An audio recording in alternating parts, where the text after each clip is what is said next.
Ano ba talaga yung kasalanang nagdudulot ng kamatayan at walang kapatawaran?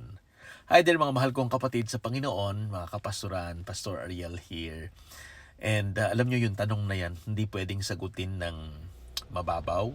Yun yung tanong na kailangang harapin ng may kalinawan, may katapangan, at of course may pagmamahal at malasakit sa ating kapwa mananampalataya. Ano ba talaga yung kasalanang nagdudulot ng kamatayan? Pakitype naman yung comment mo dun sa comment section. Kasi, alam nyo, kapag naririnig po natin yan, parang biglang may kaba sa puso siguro, parang may bulong sa isip mo, whenever you hear that. Paano kung nagawa ko na yun? Tama ba? Siguro tinatanong mo sa sarili yun. Pero wait lang, huwag tayo magbadali ng takot, And harapin natin yan by studying the Word of God, yung salita ng Diyos, definitely.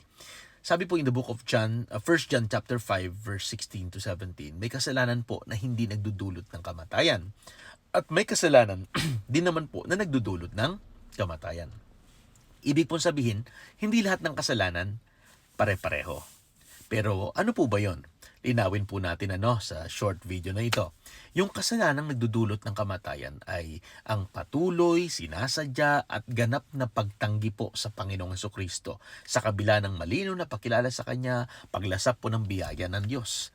Yan po yung pinaka-precise, pinaka-safe at pinaka-biblical na paraan para maipaliwanag po yan.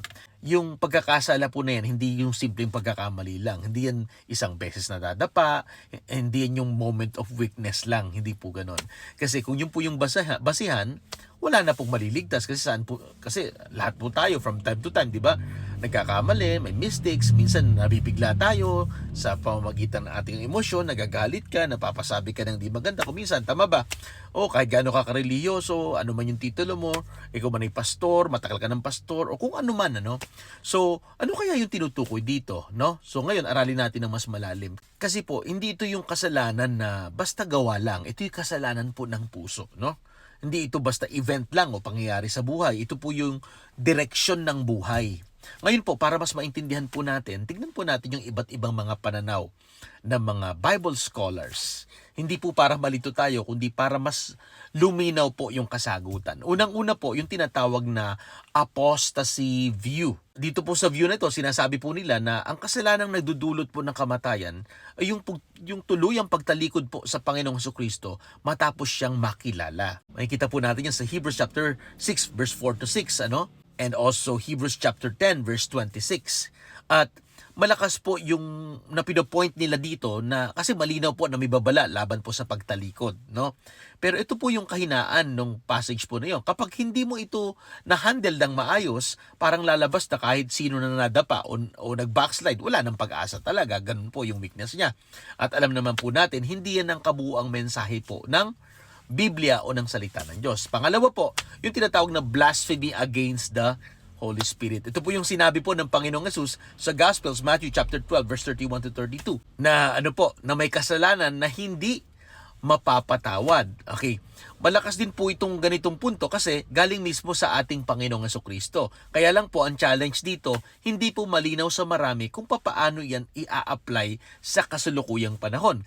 Kasi sa original context po niyan, yung mga Pharisees ay nakakita mismo ng gawa po ng Diyos, pero tinawag nila na gawa yun ng demonyo. Ngayon, hindi po lahat ng tao ngayon nasa ganung level ng exposure. Tama ba, mahal kong kapatid sa Panginoon? At pangatlo, yung tinatawag na mortal sin view. Sinasabi yan na may mga kasalanan na deadly at meron mga kasalanan na hindi talaga ikamamatay. Base po yan sa 1 John chapter 5 verse 16 to 17. At maganda naman po yung point kasi kinikilala po yung distinction dun sa text, Pero ang problema po diyan, walang malinaw na listahan sa Biblia kung alin ba yung mortal sin at alin yung hindi po. Kaya nagiging subjective po at minsan nauuwi lang po yan sa legalism. Ganun po yon. So pang-apat, yung tinatawag na physical death view. Sabi po nila, yung kasalanan daw po unto death ay kasalanan na humantong sa physical death bilang disiplina ng Diyos. Makikita po yun sa 1 Corinthians chapter 11 verse 30 at Acts chapter 5 verse 1 to 5. So totoo po may mga ganyang pangyayari, pero may limitation po kasi.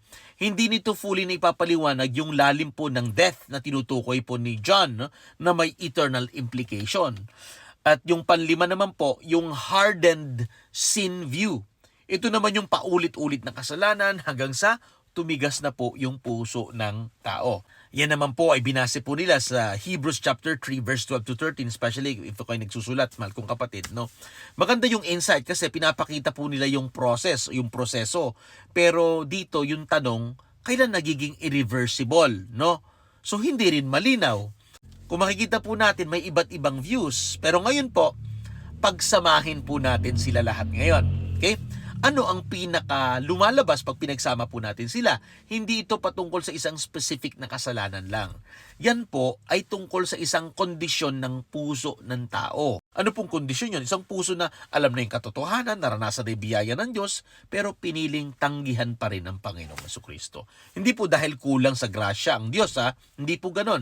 Kundi dahil tinanggihan po ang grasya deliberately. Ngunit ito yung pinaka-importanting marinig po natin.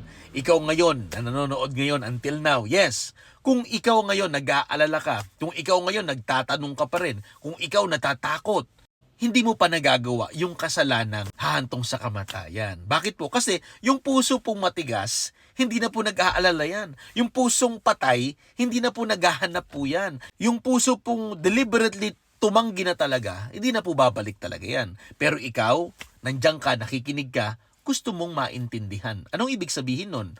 Buhay ka pa. Gutom ka sa salita ng Diyos. Kaya po ang hamon, hindi ka matakot, no?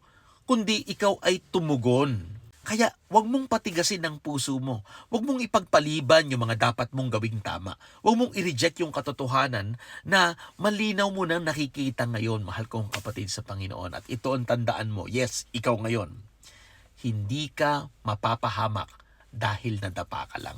Yes, mapapahamak ka kung pinili mong manatili sa pagtanggi, sa pagkilala sa Panginoong Hesus bilang iyong Panginoon at tagapagligtas ng buhay mo. Kaya habang may pagkakataon pa, mahal kong kababayan, mahal kong kapatid, manumbalik ka na. Manatili ka sa pag-ibig ng Diyos. Manalig ka sa Kanya. Because in the end, the Bible tells us, whoever has the Son has life, but whoever does not have the Son does not have life. Kung meron kang relasyon sa Panginoong Jesucristo, meron kang tunay na buhay. Ngunit pag wala kang relasyon sa Kanya, yun ang magdudulot sa iyo ng kamatayan. Once again, Pastor Ariel here, reminding everyone to remain shining and stay amazing. By the way, if you have questions or whatever comments, feel free to comment sa ating comment section. And kung ano man yung gusto niyo pong talakayin natin, mahal kong kapatid at kapwa manggagawa, pwede niyo pong i-type sa comment section. I'm not saying I'll be able to address them all, but I'll try my best to be of help for the benefit of the body of Christ. Once again, Pastor Ariel here reminding everyone to remain shining and stay amazing.